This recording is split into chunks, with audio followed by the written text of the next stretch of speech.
All right, guys, back on Southeastern 16 with Chase Robinson previewing Oklahoma's football schedule for the 2025 college football season. And Chase, we kind of keep using the same word, I feel like, this offseason improved. We think Oklahoma is going to be improved. And I know Oklahoma fans want to see that on the offensive side of things. And as we start to look at the schedule, win improvement will be easier said than done just because, as always, it's an SEC schedule. And boy, there are some tough games on the slate for the Sooners. There really are. And, I said this last year, first year for Oklahoma in the SEC. I thought nobody gave them any breaks coming into the conference. They gave them a very difficult schedule. And obviously it's the same this year for the Sooners. But yeah, it's a tough schedule, and you've got to be ready to play in Oklahoma. That was part of the issues last year. I mean, the injuries and all that they dealt with through the season. And then on top of that, a really hard schedule to go with it. With all the changes made in the offseason, I'm looking forward to seeing Oklahoma handle this schedule in 2025. All right, let's pull it up. And as always, we'll kind of go through game by game here, give you some thoughts, and kind of look at it as sort of each quarter of the schedule, if you will. So Oklahoma's going to start off August 30th hosting Illinois State, and then a big game, as we know, on September 6th, as they will host Michigan there in Norman.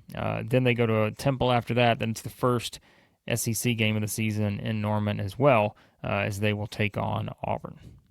This is a really important year for Oklahoma and Brent Venables. I think it's good that they start off with a team like Illinois State. John Mateer, their new quarterback. They got a new OC, new defense coordinator. Like, let's all get on the same page in this first game.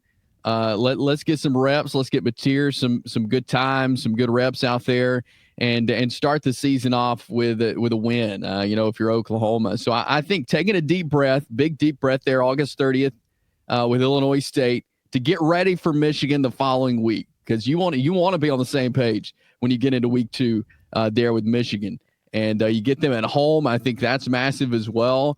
But yeah, it's a big game with Michigan, and of course they underachieved last year. You could say Michigan, they won the bowl game against Alabama to give them a little momentum.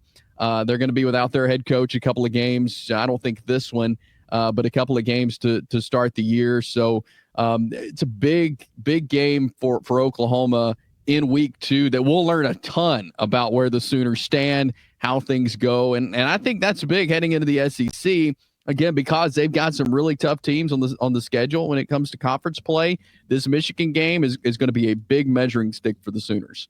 It feels like kind of a very turning point type game for both Oklahoma and Michigan. Like you said, Yeah. when you consider where Michigan was at last year, finished 8-5, won the bowl game as you talked about, but certainly not where they were the year prior as national champions. And so, yeah, I think certainly a pivotal game there in week 2 between those two, and then that first SEC game, always fascinating. As we said, they'll play Auburn in that one on September the 20th. So they get the off week after that. They get Kent State coming up the next go-around. Now, Kent State, as you recall, did not win a game last season.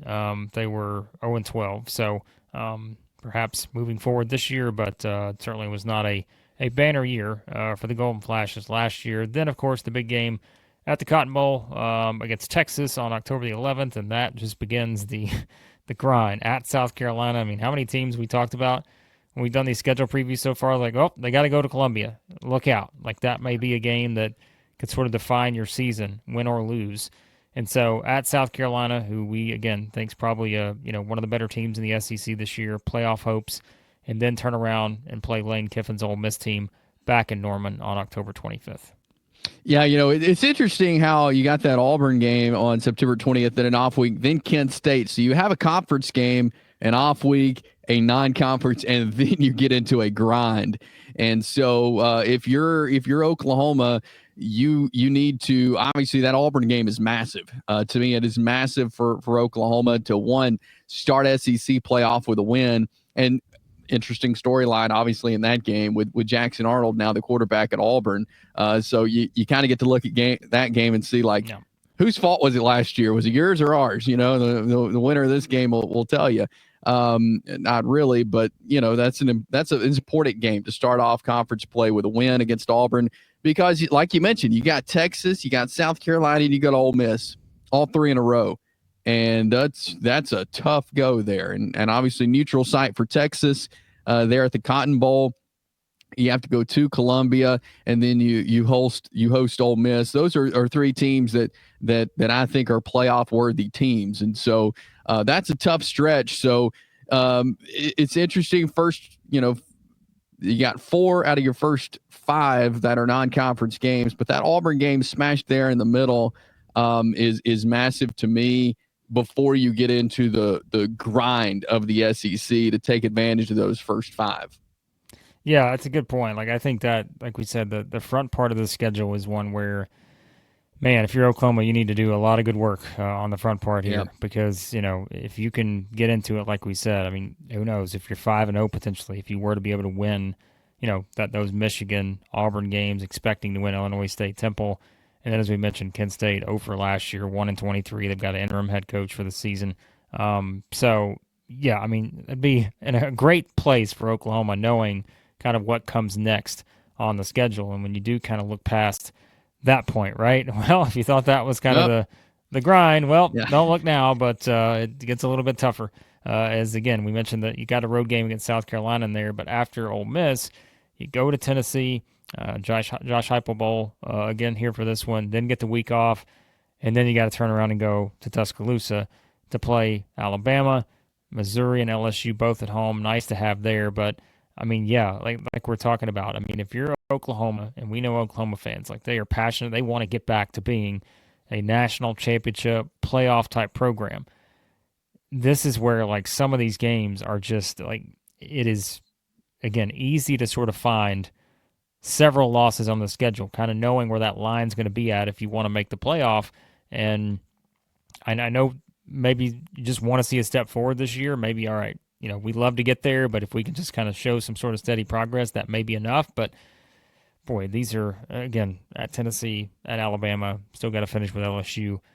There's no let up on this schedule from about October, 11th on. Yeah, you're right. It is tough. And to have Texas, South Carolina, Ole Miss, and Tennessee right there in the row, that's tough. And you have to go to Knoxville again there in the Heupel Bowl.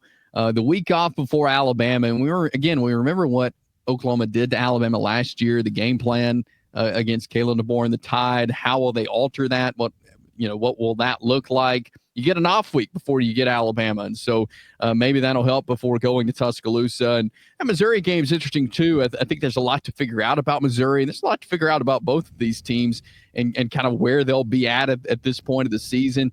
Getting them in Norman is huge, and then LSU. All the talk in the offseason is about the Tigers. What they spent a lot of money on a roster. What are they going to look like? They're a playoff type team on paper, and so that's a massive game as well to end the season and trying to end it on a high note and hopefully be going to a nice bowl game. But this is a tough schedule, and yeah, October 11th on is going to be tough for Oklahoma. And it's the placement of some of these games. You remember last year, their first SEC game was against Tennessee, and Tennessee came in and won that game. And I feel like that's kind of where the offensive issues started for Oklahoma, and trying to figure out who the quarterback was going to be. And your offensive line was beat up, and you didn't have any receivers, and they were all out with injury. And now I feel like they know their players, they know their guys. It's just now getting them to execute against some high level teams. And I think if you, in that middle stretch of Texas, South Carolina, Ole Miss, and Tennessee, if you can win a couple of those, maybe 3 of those, I think you'll be in good shape. But at least 2 to kind of keep it rolling and to get some momentum heading into that final section there in November. I think that'll be huge. But I've got very high expectations on Oklahoma this year. I mean, the thing that stands out for me is just from October, after the game against Kent State on October 4th, they play 1 game at home until November the 22nd. Wow. Yeah. And, it's like, I know you've kind of got, the split there at the Cotton Bowl, but still, like, you only get that 1 game against Ole Miss at home every other game until November 22nd. So that's almost 2 months where it's just like you got 1 home game sandwiched in there. And so, Yeah, that's there's no give on the schedule here, and that's like we said, they really need to be doing a lot of work up front.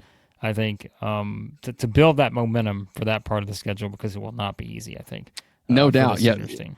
Yeah, heading into that 5-0, into that portion 5-0, I think 4-1 is okay, but you want to be 5-0. And I know Yeah. easier said than done, but with that portion of the schedule, those first 5 games, I think it's doable for Oklahoma this year. I'm high on Oklahoma. I think they got a great roster. So you start 5-0. I think you've got a little room for error, but I think you're playing with some momentum there, and you've got momentum on your side heading into that tough schedule and those tough road games. But yeah, the first 5 games, those non-conference games, are massive to start out 5-0. Again, 4-1, worst case scenario heading into that stretch. Well, if you're an Oklahoma fan heading to the stadium this season, remember check out our friends at Game Time Sidekicks. Got some great stainless steel sippy cups, tumblers, 40-ounce bottles, shaker cups. They got it all. If you want to carry this with yourself and the family and your friends on the way to the stadium, do it. To officially licensed stainless steel drinkware. They got all 350 or all SEC schools plus 350 more universities. That is great quality. Again, tons of designs and logos. They've got the College Vault line you can check out too. Remember, if you want to check out our friends at Game Time Sidekicks, support us with that promo code SE16, 10% discount if you use that at GameTimeSidekicks.com. Appreciate you watching. Let us know your thoughts on Oklahoma this season. Oklahoma fans, give us your early record predictions. How do you see this schedule playing out? What's going to happen this season there in Norman? We appreciate you watching. We'll talk to you soon. Southeastern 16.